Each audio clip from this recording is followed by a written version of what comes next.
नमस्कार, national film में आपका स्वागत है। मैं हूं कुमार और देखिए इन्हें शॉकिंग इंसिडेंट।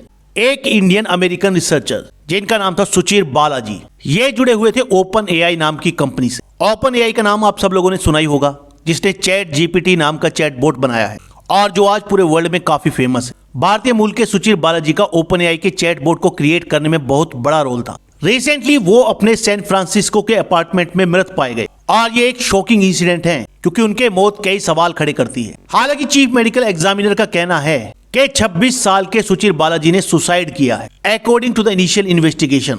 लेकिन सवाल यह है कि क्या सुचिर बालाजी ने सुसाइड किया है या उनकी हत्या हुई है। ये सवाल कई लोग उठा रहे हैं और इसके पीछे एक बड़ा कारण भी है। वरना आप लोग ही सोचिए, एक 26 साल का रिसर्चर जिसने चैट जीपीटी को बनाने में इतना बड़ा रोल प्ले किया, वो अचानक से सुसाइड क्यों करे। सुचिर बालाजी एक्चुअली स्पॉटलाइट में तब आए थे जब उन्होंने जनरेटिव एआई को लेकर काफी सवाल उठाए और उन्होंने आरोप लगाया था कि सभी आर्टिफिशियल इंटेलिजेंस कंपनी जैसे कि ओपन एआई जिसने चैट जीपीटी बनाया है, ये सभी प्रोटेक्टेड कंटेंट को अब्यूज कर रही है। और उन्होंने वार्न किया था about the ethical complication in the industry, जिसको बनाने में उन्होंने खुद काफी बड़ी मदद की थी। कई सवाल खड़े होते हैं सुचिर बालाजी की मौत को लेकर, लेकिन इसके लिए हमें ये जानना जरूरी है कि सुचिर बालाजी कौन थे, उन्होंने चैट जीपीटी के लिए क्या किया और फिर अचानक से वो चैट जीपीटी बनाने वाली कंपनी ओपन एआई के खिलाफ क्यों हो गए। सुचिर बालाजी 21st सेंचुरी की सबसे रिवोल्यूशनरी टेक्नोलॉजी चैट जीपीटी को बनाने वाले मेन आर्किटेक्ट थे। डीप माइंड नाम का एक स्टार्टअप है जिसने दिखाया था कि आर्टिफिशियल इंटेलिजेंस क्लासिक अटारी जैसे गेम्स को अपने आप खेल सकता है और इसी चीज ने उनको प्रभावित किया आर्टिफिशियल इंटेलिजेंस के फील्ड में आने के लिए। तब इसको लेकर सुचिर बालाजी ने कहा था कि मैं सोचता था कि आर्टिफिशियल इंटेलिजेंस हमारी उन चीजों को सोल्व करने में मदद कर सकता है जो आज तक सोल्व नहीं हो पाई, जैसे कि किसी बीमारी को ठीक करने में या एजिंग को रोकने में, यानी बुढ़ापे को रोकने में। वो कहते थे कि ऐसा हो सकता है कि शायद एआई के जरिए हम कुछ ऐसे साइंटिस्ट डेवलप कर पाएं जो इन समस्याओं का समाधान बता सकें।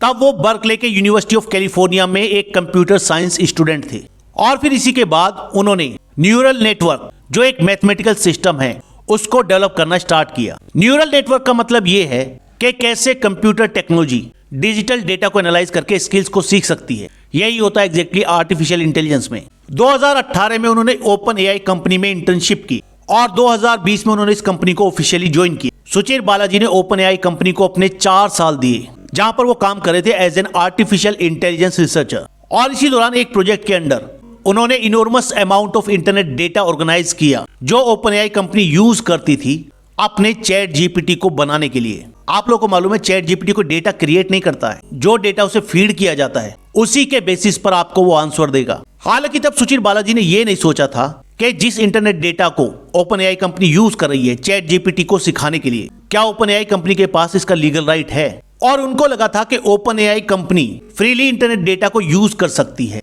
चाहे वो डेटा कॉपीराइटेड हो। लेकिन जब ओपन एआई ने चैट जीपीटी को 2022 में रिलीज किया, तब उन्होंने इसके बारे में और सोचा और वो इस नतीजे पर पहुंचे कि ओपन एआई कंपनी जो कॉपीराइटेड डेटा यूज कर रही है उसकी उसे लीगली परमिशन नहीं है और वो कानून तोड़ रही है। और ये जो चैट जीपीटी है ये इंटरनेट को डैमेज कर रहा है। इसीलिए अगस्त 2024 में सुचिर बालाजी ने कंपनी छोड़ दी और उनका कहना है कि जिस चीज को बनाने में मैंने हेल्प की है वो सोसाइटी को फायदे से ज्यादा नुकसान करेगी। और उन्होंने कहा था, if you believe what I believe you have to just leave the company. Suchir Balaji तब पहले ऐसे व्यक्ति थे जिन्होंने किसी मेजर एआई कंपनी को छोड़ा था और इसके खिलाफ पब्लिकली बोला भी था और पूरी दुनिया को बताया था कि कैसे ये कंपनीज कॉपीराइटेड डेटा को यूज कर रही हैं टू क्रिएट देयर टेक्नोलॉजीज। अब बात करते हैं कि क्या सवाल उठाए थे सुचिर बालाजी ने ओपन एआई को लेकर।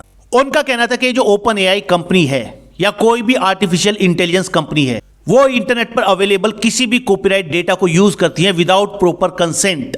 पिछले 2 सालों में बहुत सारे ऐसे लोग हैं, बिजनेस हैं, जिन्होंने डिफरेंट आर्टिफिशियल इंटेलिजेंस कंपनीज के खिलाफ केस किया है, इंक्लूडिंग ओपन एआई। और इन सभी इंडिविजुअल्स और कंपनीज का कहना है कि आर्टिफिशियल इंटेलिजेंस कंपनी उनके कॉपीराइटेड मटेरियल को इलीगली यूज कर रही हैं। इवन दिसंबर में न्यूयॉर्क टाइम्स ने केस किया था ओपन एआई और इसके प्राइमरी पार्टनर माइक्रोसॉफ्ट पर, जिसमें न्यूयॉर्क टाइम्स ने यह कहा था कि ओपन एआई के चैट जीपीटी ने उसके मिलियंस ऑफ आर्टिकल यूज किए हैं जो उसने पब्लिश किए थे, जिसे उनका चैट जीपीटी अब भी यूज करता है और अब वो हमारे ही न्यूज आउटलेट के साथ compete कर रहा है। आप लोगों ने अक्सर सुना होगा कि कुछ लोग आर्टिफिशियल इंटेलिजेंस को लेकर कंसर्न तो खड़े करते हैं, लेकिन उनके कंसर्न दूसरे तरीके के थे। वो कहते थे कि हो सकता है शायद फ्यूचर में कोई एआई को यूज करके बायो वेपन बना ले या एआई एक दिन ह्यूमैनिटी को ही डिस्ट्रॉय कर दे।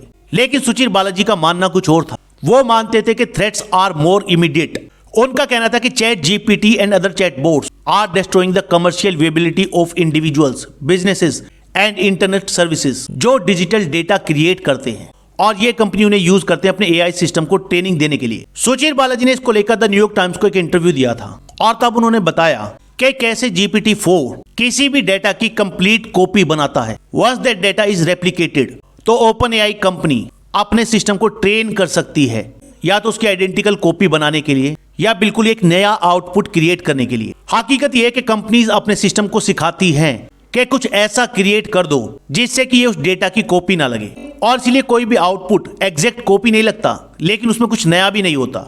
और इसलिए वो वार्न करते थे कि चैट जीपीटी या उसके जैसा कोई भी chatbot creators, business, internet service, इन सब के लिए खतरा है जो असल में डेटा प्रोड्यूस करते हैं। हालांकि ओपन एआई के कुछ फॉर्मर एम्प्लॉइज ने कंसर्न तो रेज किए थे, लेकिन सुचीर बालाजी इकलौते ऐसे व्यक्ति थे जो इस चीज के खिलाफ पब्लिकली खड़े हुए, और अब उनकी डेथ की खबर आई है। कहा जा रहा है कि उन्होंने सुसाइड किया है। आप लोगों को क्या लगता है कि सच में सुसाइड है? कमेंट करके जरूर बताइएगा। फिलहाल इस वीडियो में इतना ही। नेक्स्ट वीडियो में जल्द मिलेंगे। धन्यवाद।